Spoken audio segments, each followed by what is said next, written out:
It's sad to think that human beings would go through life with fixed ideas, programming, and they never change. And they're not aware. They're just not aware of what's going on. Very religious people, some of them, but no awareness. I really meant that. You might as well have been a block of wood. You might as well have been a rock. Really. A talking, walking, thinking machine, computer. That's not human. Puppet, jerked around by all kinds of things. Press a button, you'll get the reaction. I told you that yesterday. You could almost predict to the nth degree how a human being is going to react. Just study the person, for a day, and I'll tell you exactly how he or she is going to react. Sometimes write it on a piece of paper for my therapy group and say, so-and-so is going to start the session. So-and-so will reply. There the machines, true to plan, go on. That's painful. They're not aware. And don't listen to the people who say to you, forget yourself, go out in love to others. Don't listen to them. They're all wrong. The worst thing you can do is to forget yourself when you go out to others. Go out in your so-called helping attitude. You know, this was brought home to me very forcefully many years ago when I did my studies in Chicago in psychology. We had a course in counseling for priests. It was only open to priests who were actually engaged in counseling and who agreed to bring a tape to class. So we did that. Well, must have been about 20 of us. When it was my turn, I brought a cassette, a tape to class that had engraved on it, impressed on it, an interview that I had with a young woman. Well, we took it to class, the instructor put it in a tape recorder, and we all began to hear it. After 5 minutes, as was his custom, the instructor stopped the tape. He said, any comments? Someone said to me, why did you ask her that question? I said, I'm not aware that I asked any question. As a matter of fact, I'm quite sure I did not ask any question. He said, oh no, you did. See, I was quite sure because I was consciously following the method of Carl Rogers. Person-oriented, non-directive. You don't ask questions. You don't interrupt. You don't give advice, etc. So I was very aware that I mustn't ask questions. All right, there was a bit of a dispute between the two of us, and the instructor said, why don't we play that again? So we played that again and heard it. And there, to my horror, was a whopping big question, as tall as the Empire State Building. A huge question, you couldn't miss it. Now, you know, the interesting thing was that I had heard that question 3 times. The first time, presumably, when I asked it. The second time, when I listened to the tape in my room, because I wanted to take a good tape to the class, see? And the third time, when I heard it in the room, in the classroom, but it hadn't registered. I wasn't aware. That happens frequently in my therapy sessions or spiritual direction sessions or whatever. We tape the interview. We record it. And again and again and again, when the client listens to it, he or she says, you know, I didn't really hear what you said in the interview. I only heard it when I listened to the tape. More interestingly, I didn't really hear what I said when we had the interview. I only heard, look what I said. Somewhat humiliatingly, I sometimes discover what I said when I'm listening to the tape with her. That's shocking. It's shocking to discover that I'm saying things, for heaven's sake, in a therapy session that I'm not aware of. the full import of which only dawns on me later. You call that human? Forget yourself and go out to others? Well, I had an even more shattering experience that morning, because when we listened to the whole tape, the instructor said, "Any comments?"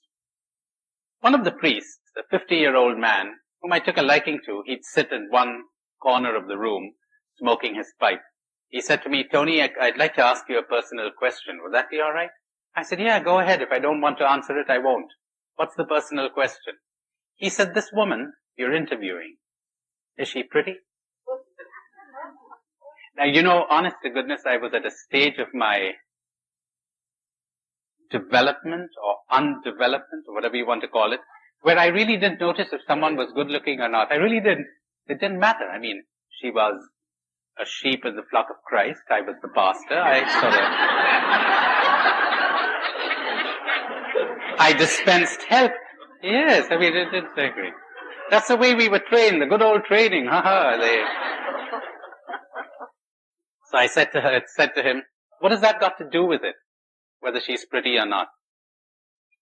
He said, "You don't like her, do you?" "What? You don't like her, do you?" Well, hadn't ever struck me that I liked or disliked people, or mostly occasional powerful likes and dislikes would register in consciousness, but the other ones wouldn't. It was mostly neutral. I said, "What makes you say that?" He said, "The tape." I said, "You mean you get that from the interview?" He said, "Yes, would you like me to show you?" I said, "Yes, I'd be happy to." And we went through that tape again, and he said, "Listen to your voice here, how sweet it has become. You're irritated, aren't you?" I was only becoming aware of it right there. And look what you're doing here, non-directively, for heaven's sake. You know what I was saying to her? I was saying, "Don't come back," but I wasn't aware of it. And he said, "She's a woman. She'll have picked this up."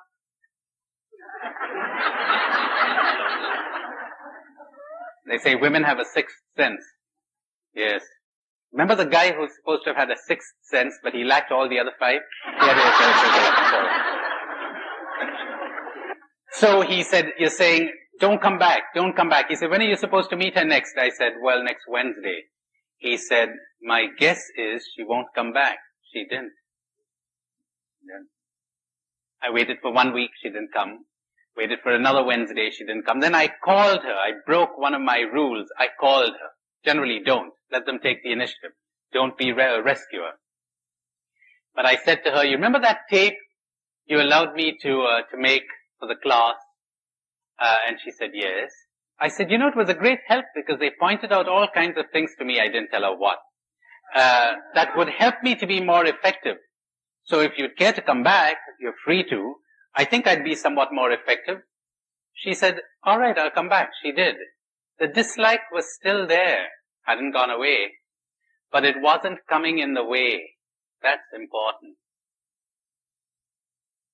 What you are aware of, you are in control of.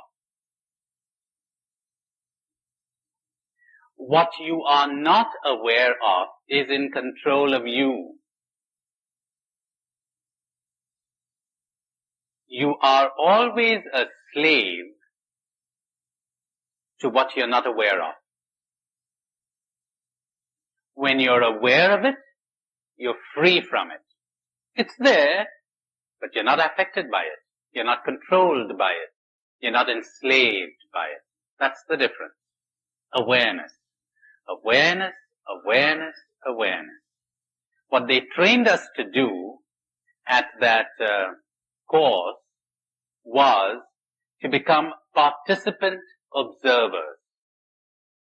Like I'd be talking to you, to put it somewhat graphically, I'd be talking to you, and I'd be here talking to you, and I'd be out there watching you and watching me. When I'm listening to you, it is infinitely more important for me to listen to me than to listen to you. See if you could get that one. When I'm listening to you, it's infinitely more important for me to listen to me than to listen to you. Of course it's important to listen to you, but it's even more important that I be listening to me. Or else I won't be hearing you. Or else I'll be distorting everything you say. Or else I'll be coming at you from my own conditioning. Or else I'll be reacting to you in all kinds of ways, from my insecurities, from my need to manipulate you, from my desire to succeed, from my irritations and feelings that I may not be aware of. So it's frightfully important that I be listening to me when I'm listening to you. That's what they were training us to do. It was a training in awareness. And as I shall tell you this morning, how important it is that you be listening to yourself, observing yourself, watching yourself constantly as you react to life and to people, to the world. So important. How does one do this? Does one do this consciously? I said to you, observe yourself the way you would be observing someone else. That needs a little explanation. You don't always have to imagine yourself hovering up somewhere there in the air, looking at yourself. No. To give you an idea, a rough idea of what I'm talking about, imagine a good driver who's driving a car. He's concentrating on what you're saying. In fact, he's having an argument with you. That's how much he's concentrating. But he's perfectly aware of all the road signals. And the moment anything untoward happens, the moment there's any untoward sound or noise or bump, he hears it at once. He says, "You sure you closed that door back there?" How did he get that? He was aware. He was alert. The focus of his attention was on the conversation, on the argument. But his awareness was more diffuse. He was taking in all kinds of things. What I'm advocating here is not concentration. That's not important. Lots of meditative techniques inculcate concentration. I'm wary of those things. They involve violence, and they frequently involve further programming and conditioning. What I would advocate is awareness, which is not the same as concentration at all. Concentration is a spotlight. Awareness, floodlight. You're open to anything that comes within the scope of your consciousness. Big difference. So when you're practicing awareness, you're never distracted. You may go to sleep. Go to sleep even though you're awake, which means you may turn off the awareness. Then you're asleep. Even though you're talking and reading, etc. But when the awareness is turned on, there's never any distraction because you're always aware of wherever the focus of your attention happens to be. Like now I'm looking at those trees. Now I'm worrying. Was I distracted? You would have been distracted only if you were meant to concentrate on the trees. But if you're aware that you're worried, that isn't a distraction at all. Just be aware of where the focus of your attention goes. And above all, if you're practicing this, even to a limited degree, you'll develop an extraordinary skill. When anything goes awry, or anything untoward happens, you'll be alerted at once. Something's going wrong. The moment any negative feeling comes into consciousness, you'll be alerted. Something going wrong. And you'll give it your attention. Something like the driver of the car. Awareness, awareness, awareness. Now, I told you that as you begin to practice self-observation, you will see yourself that you are observing you. I am observing me. Now that's a strange phenomenon. I observing me. Remember I told you yesterday, Saint Teresa of Avila would say that God gave her the grace of disidentifying herself from herself. You know, little children talk that way. A 2-year-old will say, Tommy had his breakfast this morning. He doesn't say I. He says Tommy. Third person. Mystics feel that way. They don't feel I have a problem. They feel Tommy has a problem. That's extraordinary. They have disidentified from themselves. And at last, they're at peace.